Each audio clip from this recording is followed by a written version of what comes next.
السلام علیکم ورحمۃ اللہ وبرکاتہ اعوذ باللہ من الشیطان الرجیم بسم اللہ الرحمن الرحیم ولئن اور اگر آتیتا آپ لے آئیں الذین ان لوگوں کو اوتوا الکتابہ جنہیں کتاب دی گئی بکل آیاتن ہر ایک نشانی یا ایک دلیل یا کوئی بھی اتھینٹک چیز لے آئیں ما تبعوا تو وہ نہیں پیروی کریں گے قبلہ تک آپ کے قبلے کی وما انت اور نہ آپ کے پیروی کرنے والے ہیں بتابن پیروی کرنے والے بقبلتہم ان کے قبلے کی سمجھ آ رہی ہے نا گرامر کی؟ اب دیکھیں قبلتہم ان کا قبلہ ہما ہم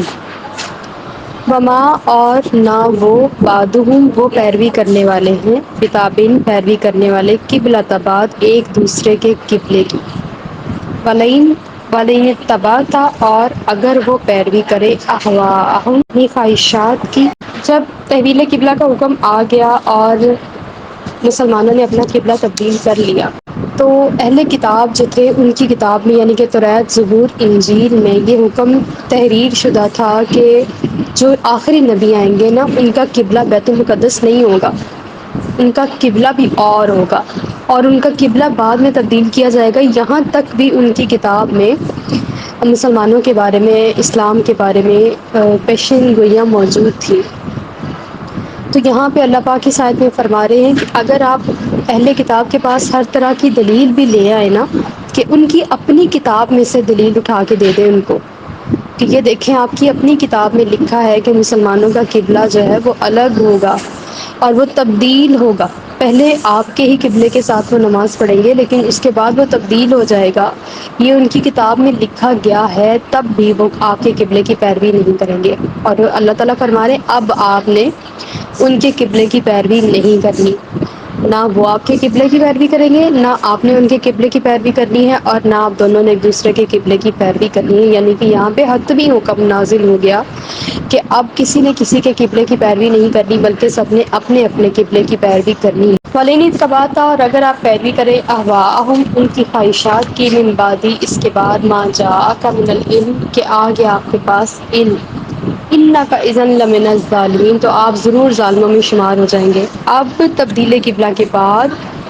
پھر بھی اگر آپ ان کے قبلے کی پیروی کرتے ہیں یعنی کہ بیت المقدس کی طرف منہ کر کے نماز پڑھتے ہیں اور کہتے ہیں کہ ہمارا تو وہی قبلہ تھا جس کی طرف ہم منہ کر کے نماز پڑھتے تھے تو ہم نے ادھر ہی منہ کر کے نماز پڑھنی ہے، تو آپ ظالم ہیں، یعنی کہ نبی کریم صلی اللہ علیہ وسلم کو ڈائریکٹ تو ظالم نہیں کہا جا سکتا لیکن آپ کے وسیلہ جلیلہ سے آپ کو مخاطب فرما کے ہم ساروں سے خطاب ہے کہ اگر آج بھی ہم بیت اللہ کے سوا کسی اور کی طرف منہ کر کے نماز پڑھتے ہیں چاہے وہ بیت المقدس بھی ہی ہو یا کوئی بھی جگہ ہو تو ہماری نمازیں قبول نہیں ہیں۔ بے شک مشرق اور مغرب اللہ کا ہے، ہم نے پہلے پارے میں بھی پڑھا ہے نا فَأَيْنَمَا تُوَلُّوا فَثَمَّ وَجْهُ اللَّهِ، بس تم جدھر بھی رخ کرتے ہو ادھر اللہ ہی اللہ ہے، ہر جگہ وہ موجود ہے اور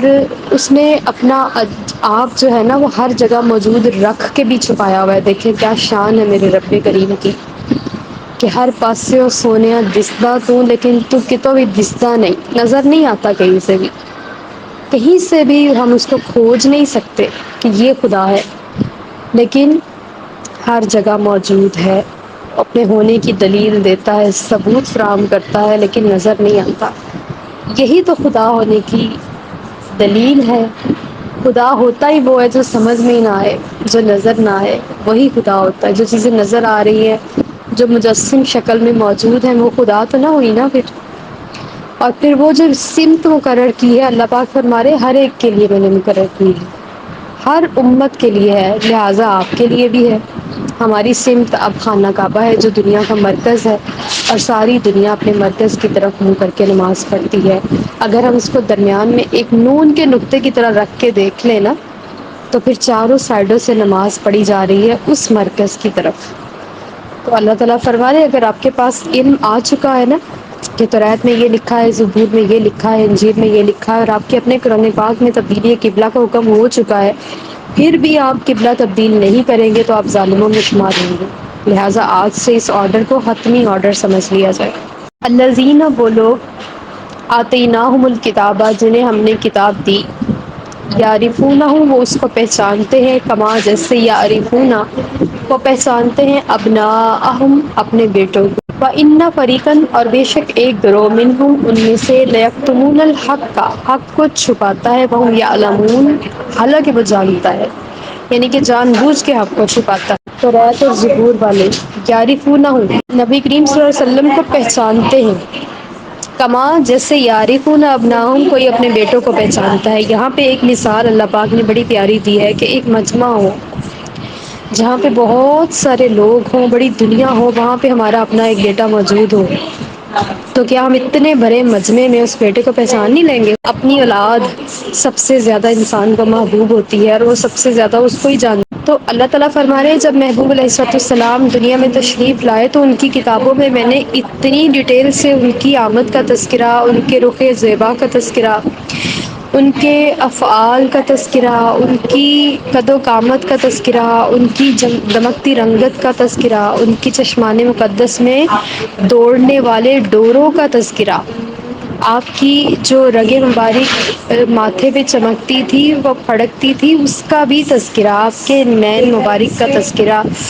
آپ کے گوشت مبارک کا تذکرہ، آپ کے سینہ اقدس کا تذکرہ، آپ کی چال ڈھال کا، آپ کے علاقے کا، آپ کے خاندان کا، آپ کی ہجرت گاہ کا، آپ کے تحویل قبلہ کا، آپ کے رہن سہن کا، ہر چیز کا اتنی ڈیٹیل سے ان کی کتابوں میں، ایون کے نام تک احمد توریت میں لکھا ہوا پایا جاتا ہے، موجود تھا۔ اور اتنا زیادہ ڈیٹیل سے حضور کا تذکرہ موجود تھا کہ اگر حضور تشریف لے آتے تو وہ اس طرح حضور کو پہچانتے جیسے کوئی باپ اپنے بیٹے کو بھرے مجمع میں پہچان لیتا ہے، بھری دنیا میں اپنے بیٹے کو پہچان لیتا ہے، جیسے کوئی ماں اپنے بیٹے کو پہچان لیتی ہے، ایسے وہ حضور کو پہچان لیتے۔ اتنی ڈیٹیل سے اللہ پاک نے ان کے فضائل اور عادات ان کی کتابوں میں رکھے ہوئے، اور ایک گروہ ان میں سے حق کو چھپاتا تھا۔ ابھی بھی جو ایک گروہ تھا وہ سیدھے راستے پر تھا جب نبی کریم صلی اللہ علیہ وسلم تشریف لائے، اور وہ حضور کو دیکھتے ہی پہچان گیا تھا، کیونکہ یہ ساری چیزیں تو ان کی کتاب میں ڈیٹیل سے لکھی جا چکی تھی، اور ہر وقت بھی اور حالات بھی اور ایون کہ زمانہ بھی لکھا ہوا تھا کہ اس زمانے میں تشریف لائیں گے، اور عام الفیل کا بھی تذکرہ تھا اور سب کچھ تھا۔ حضور اکرم صلی اللہ علیہ وسلم عام الفیل میں تشریف لائے ہیں، جب ہاتھی کا واقعہ ہوا تھا، جب ابرہہ نے خانہ کعبہ پر چڑھائی کی، اس نے خانہ کعبہ کو منہدم کرنے کا ارادہ کیا تھا، لیکن اللہ پاک نے ابابیل پرندوں کے ذریعے اپنے گھر کی حفاظت کی تھی۔ تو اس سال نبی کریم صلی اللہ علیہ وسلم ربیع الاول میں پیدا ہوئے تھے، تو جب حضور تشریف لے آئے یہ بھی ان کی کتابوں میں درج تھا، اور جس رات حضور تشریف لائے اس رات میں جو جو واقعات ہونے تھے وہ سارے انہوں نے اپنے ارد گرد علاقوں میں ہوتے دیکھے تھے۔ فارس میں جو آتش کدا بجھا تھا وہ بھی انہوں نے اپنی آنکھوں سے بجھتا ہوا دیکھا تھا اہل کتاب میں، لیکن وہ ابھی بھی بنی اسماعیل اور بنی اسرائیل کے چکر میں پڑے ہوئے تھے، اور صرف اس جیلسی کی وجہ سے حضور پر ایمان نہیں لا رہے تھے، ورنہ حضور میں جتنی نشانیاں موجود تھیں نا ان کی کتاب میں وہ دیکھ چکے تھے، ذات مصطفیٰ صلی اللہ علیہ وسلم میں انہیں نظر آ گئی تھی، اور پھر بھی انہوں نے نبی کریم صلی اللہ علیہ وسلم کا انکار کیا صرف بنی اسرائیل اور بنی اسماعیل کے جھنجھٹ کی وجہ سے۔ اور اللہ تعالیٰ فرما رہے ان میں سے ایک گروہ حق کو چھپاتا ہے جان بوجھ کر،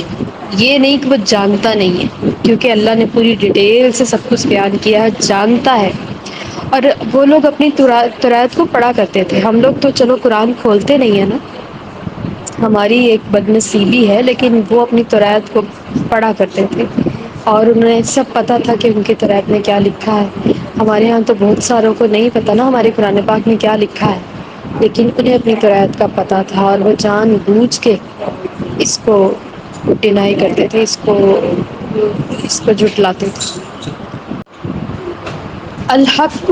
یہ حق ہے من ربک آپ کے رب کی طرف سے، فلا تکونن پس آپ نہ ہو جانا من الممترین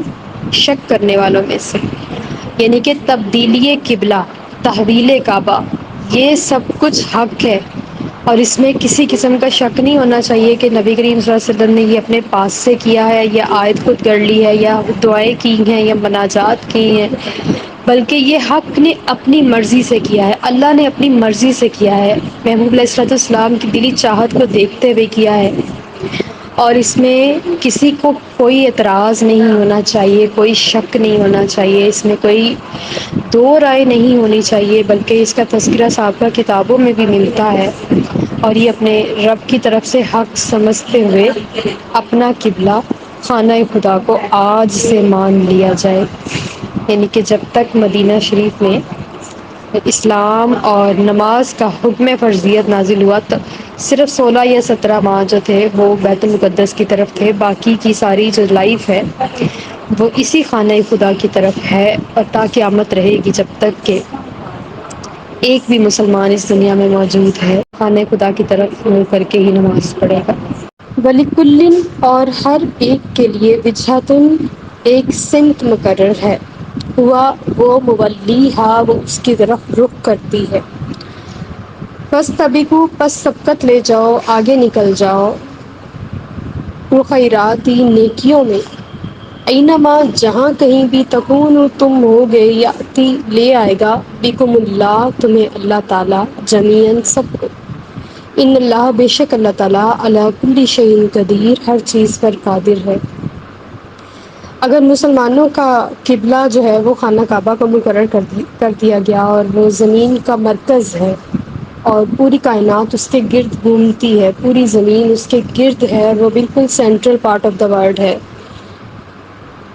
تو اللہ تعالیٰ نے یہ سمت ہمارے لیے مقرر فرما دی ہے۔ اللہ تعالیٰ فرما رہے ہیں یہ آپ کے لیے مقرر فرمائی ہے، اہل اسلام کے لیے، اہل ایمان کے لیے مقرر فرمائی ہے، تو ہر امت کے لیے ایک سمت ہوتی تھی جس کی طرف رخ کر کے وہ عبادت کرتی تھی۔ تو میں نے کریم آقا صلی اللہ علیہ وسلم کی پسندیدہ سمت کو عبادت کے لیے مقرر کر دیا ہے۔ اب اے میرے بندو فاستبقوا الخیرات، نیکیوں میں جلدی کرو، یعنی کہ ایک دوسرے سے آگے بڑھ بڑھ کے نیکیاں کرو، ایک دوسرے سے سبقت لے جانے کی کوشش کرو۔ اگر کوئی کسی بات کو نشاندہی کر رہا ہے کہ اس طرف چلو، اگر وہ اچھا راستہ ہے تو ایک دوسرے سے بڑھ بڑھ کے اس کی طرف چلو، یعنی کہ کسی دوسرے کے پہنچنے سے پہلے بھی اس کی طرف چلو۔ نبی کریم صلی اللہ علیہ وسلم ایک بار جنت کا تذکرہ کر رہے تھے اور جنت کے وہاں کی خوبصورتیوں کا اور وہاں کے محلات کا تذکرہ کر رہے تھے، تو حضرت عکاشہ نے کھڑے ہو کے پوچھا یا رسول اللہ کیا اس میں میرا گھر بھی ہے؟ تو حضور نے فرمایا ہاں آپ کا بھی ہے۔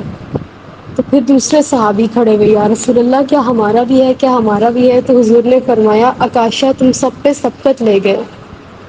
یعنی کہ جنہوں نے پہلے بات کر لی اب وہ جیت چکے ہیں۔ بے شک سبھی کا ہوگا، کوئی بھی صحابی دوزخ میں نہیں جائے گا جس نے کریم آقا صلی اللہ علیہ وسلم کو سر کی آنکھوں سے دیکھا ہوگا